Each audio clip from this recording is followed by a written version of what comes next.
I hope to persuade you of a life-altering proposition, and I'll tell you up front what that proposition is. The real war today is not political, not economic, not military, not social, not philosophical, and not scientific.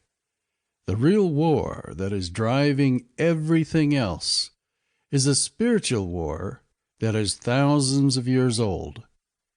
I call this war the War of the Ages. We are living in the midst of a war between God and Satan that has been raging forever, as we know time. Understanding this reality will change everything about how you see the world and interpret current events. When the deep reality of this war becomes your reality, your perception of this world, current events, and politics will dramatically change. All those unanswered questions everyone keeps asking will begin to have answers for you. Knowing this is much more profound than you may realize at this moment.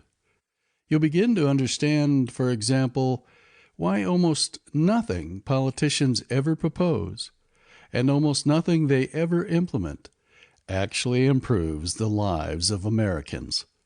In fact, the more politicians promise and the more they do, the more damage they do. Why?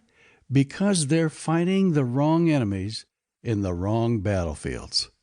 I'll show you in this book exactly why the battle is spiritual first and foremost, and why even good conservatives and Christians are blinded and fighting the wrong battles with the wrong strategies. They cannot win the war as they are fighting it, and I'll show you precisely why. Many will say, "Oh, I know there's a spiritual war. Everyone knows that." That's not at all the point of this book. The proposition of this book goes much further by painting an accurate picture of the history of this war since its beginning thousands of years ago, how we can guarantee victory in dealing with our enemies today, and finally we look at exactly how this War of the Ages ends. The key is knowing who your real enemies are, where the battlefields are, and becoming an expert with your weapons of war. What compelled me to write this book?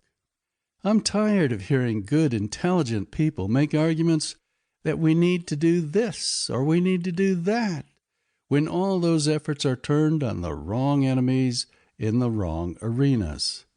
They argue we need to stand up for ourselves and that we need to call or write our congressman. We need to sign a petition. We need to join a political action committee. We need to volunteer at local political events, and we need to stand on the street corners waving signs.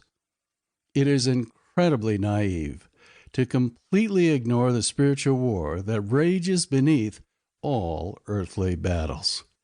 Bless the well-intentioned efforts of so many, including the few Christian politicians, but they are simply fighting the wrong battles.